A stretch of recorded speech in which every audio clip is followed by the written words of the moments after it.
앞으로 받을 사람을 깎는 건 지금은 기분 나쁘지만 그래도 어떻게든 뭐 참고 넘어갈 수 있지만 지금 받는 사람 거 깎는 건 되게 위험해요. 이거는 국가가 무너지는 굉장히 큰 리스크고 국민연금이 점점점 하락해지기 시작하면서 사적연금들이 점점 좋아지기 시작하는데 50대는 아직도 국민연금이 훨씬 좋아요. 자, 그런데 40대로 내려가니까 거의 비슷해지거나 오히려 똑같은 50만 원을 내가 국민연금 납입하는 것보다 개인연금 납입하는 것이 더 유리한 상황이 발생하고 있다는 거예요. 초과하면 세금을 완화해주는 것도 중요하지만 기본적으로 내가 한 달에 100만 원 가지고 살던 사람들이 물가 상승률 때문에 200, 300으로 올라가야 된다면 1200을 2400, 3600으로 올려주는 게 이게 10년, 20년 전 구닥다리 제도를 아직도 안 받고 있으니 지원 자체가 아니라 무관심인 거지, 무관심.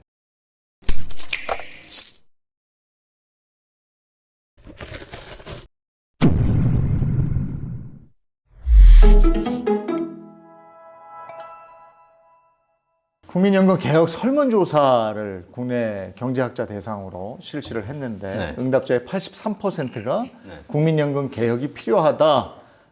이유가 뭐냐? 가장 큰 이유는 네. 미래 세대의 부담이 너무 커지기 때문이다. 네. 이렇게 했는데 연금 제도를 그러면 아까 이제 딱 잘라서 이거 안 됩니다 하니까 네. 그럼 어떤 구조가 나와도 안 되는 겁니까? 네, 안 됩니다. 아니, 왜냐면 똑같은 파일을 가지고 서로 나눠 먹기를 하는 건데 그러면 전체가 다 안 먹든가. 근데 그래서 그러다 보니까 국민연금 얘기만 나오면 네. 젊은 세대와 중년, 노년 세대가 갈라치게 되는 느낌이에요. 맞아요. 네. 그럴 수밖에 없는 구조이기 때문에 어떤 결론이 나오든 이거는 세대 간의 갈등이 나올 수밖에 없다. 그렇다고 해서 지금 받는 사람, 예를 들면 이재용 아나운서님 아까 말씀하신 대로 내가 연금을 거의 190만 원, 200만 원 받는데 깎아서 100만 원만 받으세요. 기분 나쁘죠. 하시겠어요? 안 해요. 안 하죠. 그러니까 안 하는 거예요. 더 중요한 건 앞으로 받을 사람을 깎는 건 지금은 기분 나쁘지만 그래도 어떻게든 뭐 참고 넘어갈 수 있지만 지금 받는 사람 거 깎는 건 되게 위험해요. 지금 받고 있는 분들 거? 네. 왜냐면 어제까지는 100만 원 받았는데 갑자기 다음 달부터 60만 원 나온다고 생각해 보세요. 이거는 국가가 무너지는 굉장히 큰 리스크고 그 연령대에 계신 분들이 적지 않기 때문에 이게 쉽지 않은 구조라는 거죠. 그래서 제가 항상 하는 얘기가 뭐냐면 국민연금 개혁의 방법이 있어요. 어떤 방법이 있어요. 어떤 거? 이미 무너져간, 이미 망쳐진 제도를 가지고 자꾸 살리려고 하면 안 돼. 자꾸 지금 망가져가는 포대를 자꾸 여기다가 기우고 무슨 바느질하고 해봐야 안 된다는 거죠. 얘는 얘대로 저물어 가게 놔두는 거고.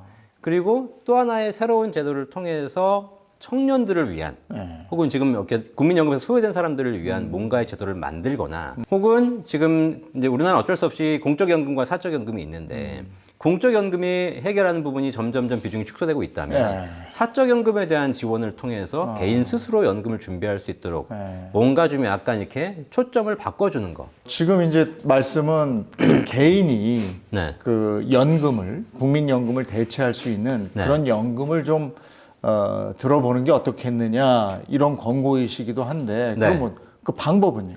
개인적으로 개인 연금을 들으시라는 것도 제가 추천드리는 거고 또 똑같이 국가도 사적연금에 대해 더 지원을 늘릴 필요가 있다는 거죠. 지금 조금씩 완화되고 있거든요. 그래야지 이제 내가 개인적으로 스스로 준비해야 공적연금에서 부족한 부분을 사적연금에서 채워서 전체적인 내 노후 준비에 좀 안정성을 확보할 수 있는데 사실 국민연금이 사실 운용이라든가 지급 이런 부분에서는 문제가 없이 하겠지만 점점 이게 금액이 하락할 수밖에 없는 구조잖아요. 제가 그래서 실제로 한번 생각해 봤더니 점점 국민연금이 낮아지고 있고 앞으로 개혁이 되면 더 올라가진 않을 거 아닙니까? 자, 그런데 이 개인적인 연금 상품들은 수익도 그렇고 전체적인 상품 스펙들이 점점 좋아지고 있어요. 그럼 사실 제가 몇 년 전에 상담할 때만 해도 국민연금하고 개인연금을 놓고 있으면 아무리 제가 개인연금을 이렇게 추천하고 싶어도 국민연금이 훨씬 좋은 겁니다. 물론 한도는 있죠. 무제한 납입할 수는 없으니까. 국민연금을 노후준비 1순위로 보시고 하십시오. 여기 있는 제도를 활용하십시오. 라고 말씀드렸단 말이죠. 근데 이제 점점 국민연금이 개혁이 되면서 안 좋아지기 시작하면서 사적연금과 비교해 보니까 이게 점점 이제 갭이 좁아지기 시작했다라는 거예요. 그래서 이제는 사적연금에 대한 준비를 우리가 옛날보다 훨씬 더 강화해야 될 것이고 국가도 이쪽 부분에 좀 지원을 강화하는 것이 결국은 국민연금 개혁의 문제를 해결할 수 있는 또 하나의 방법이다. 그러면 이제 청년층에 포커스를 맞춰서 20대 청년이 국민연금에 드는 경우와 사적연금을 잘 선택해서 드는 경우 이 친구가 65세 받는 연금 액수는 그럼 어떻게 될까요? 제가 좀 약간 전문 용어를 썼거든요. 골든 크로스라고. 아, 골든 크로스 뭐가 이렇게 그렇죠. 겹쳐지는 부분. 정치인들이 많이 쓰는 용어잖아요. 예, 예. 정치인들이 막 자기가 이제 그 지지율이 예. 내가 원래 바닥이었는데 네. 갑자기 올라오기 시작하면서 1위 후보를 역전했다. 예.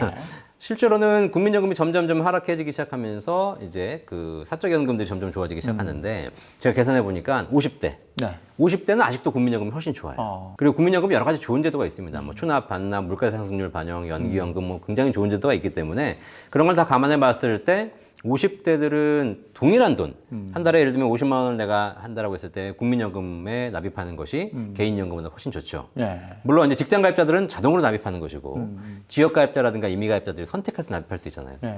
자, 그런데 이게 40대로 내려가니까 이게 거의 비슷해지거나 오히려 똑같은 50만 원을 내가 국민연금 납입하는 것보다 개인연금 납입하는 것이 더 유리한 상황이 발생하고 있다는 거예요. 물론 국민연금은 의무 납입이기 때문에 뺄 수 있는 건 아니지만 상대적인 비교를 해보는 겁니다. 이게 30대, 20대로 가니까 네. 현재 국민연금 제도로 봤을 때도 20대에 동일한 금액을 동일한 기간 동안 국민연금과 사적연금 납입했을 때 비교해 보니까 나중에 연금 수령액이 더블 차이가 나요. 아, 그래요? 네, 사적연금이 2배가 높아요. 지금 이율이나 뭐 이런 것들이 그 사적연금이 좋다는 얘기예요? 점점 좋아지고 있죠. 지금 최근에 또 금리도 올라가면서 좋은 연금들이 많이 나오고 있고. 전에 나오셨을 때 한 4%, 5% 말씀하셨는데. 그때 이제 5% 연금을 제가 말씀드렸는데 네. 지금은 6%, 7% 연금까지 나와 있습니다. 아, 그래요?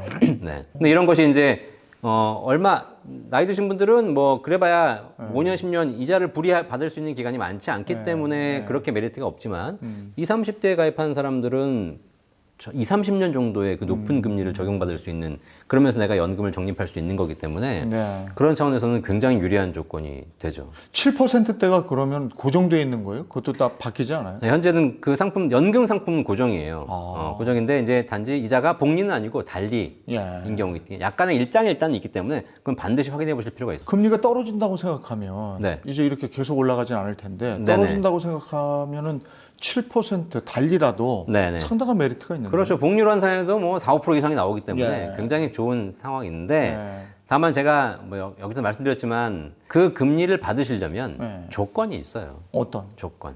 반드시 연금으로만 수령해야 된다는 조건이 있습니다. 목돈으로 받지 말고. 그렇죠. 중간에 인출하거나 해지하거나 목돈 수령하거나 이렇게 되면 예. 사실 오히려 더 큰 페널티를 부과하기 때문에 그런 조건을 우리가 따져볼 필요가 있는 거죠. 그럼 그것도 이제 몇 살까지 내고 네. 그 다음에 죽을 때까지 받는다 이렇게 돼 있는 그렇죠. 거예요? 납입 기간은 뭐 정할 수 있습니다. 뭐 10년, 15년, 20년 정할 수 있는데 그리고 나중에 받는데 어쨌든 젊은 사람들에게는 그렇게 해서 장기적인 금리를 좀 주고 나중에 연금 받는 구조가 사실 공적 연금에 비해서 점점 좋아지는 구조가 되고 있는 아, 거죠. 그거 좀 알아보셔야 되겠네요. 젊은 층, 20, 30대 같은 경우에. 네, 그렇습니다. 그런가 하면 올해부터 또 저 연금 계좌 절세 혜택. 네. 연금 계좌 절세는 그동안도 해왔던 건데 이게 확대돼요.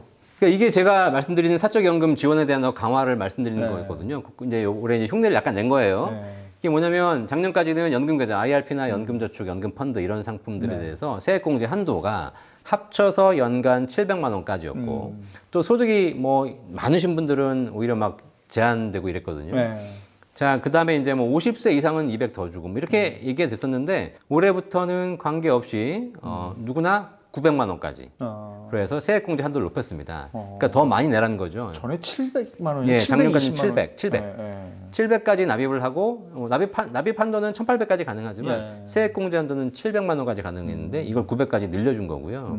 이것도 사실 제가 보기엔 900이 아니라 좀 많이 늘려줘야죠. 더 많이 하라고. 한 1200만 원 정도. 그럼요. 그다음에 연금 받을 때도 있어요. 그 연금 계좌에서 연금을 수령할 때 연간 수령액이 1200만 원 이내이면 5.5% 원천징수 분리과세 종료하거든요. 근데 1200만 원 초과하게 되면 전체에 대해서 종합과세를 했었어요. 아, 맞아. 그러니까 한 달에 100만 원씩 빼서 그렇죠. 쓰라는 네, 거예요. 네. 그래서 이제 이번에 이제 그거를 분리과세 16.5%로 좀 완화해주긴 했는데 그것도 제가 보기엔 문제인 게 뭐냐면 아니 1200이면 한 달에 100만 원 받는 거잖아요. 맞아요. 이게 몇 년 전 제도예요. 네. 수십 년 전에 1200 잡아놨던 걸 아직도 1200을 하고 있는 거예요.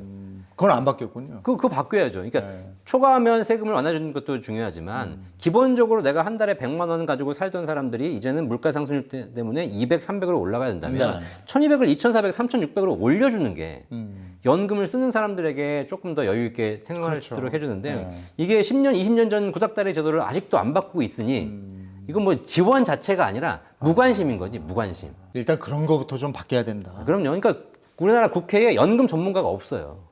우리나라는 전 세계에서 가장 고령화 속도가 빠른 나라고 노인 인구 비중이 가장 높아가는 나라임에도 불구하고 노후에 어떻게 지원해줘야 되겠다. 금전적인 지원에서 가장 중요한 연금 제도에 대한 전문가가 국회에 없다는 거예요. 국회 비례대표가 그 각 분야 전문가들이 들어가는 거니까 이영주 대표님이 비례대표로 들어가시면 되겠네. 내년에 들어가세요. 도와주십시오. 네, 요즘 계속 화제가 되고 있는 국민연금에 대한 궁금증 그리고 사적연금에 대한 궁금증까지 이영주 대표님 모시고 얘기를 나눠봤어요. 모쪼록 국민 모두의 노후를 책임지는 연금이니까 조금 더 나은 방향으로 개선이 되고 누구나 편안한 노후를 보낼 수 있으면 하는 바람입니다.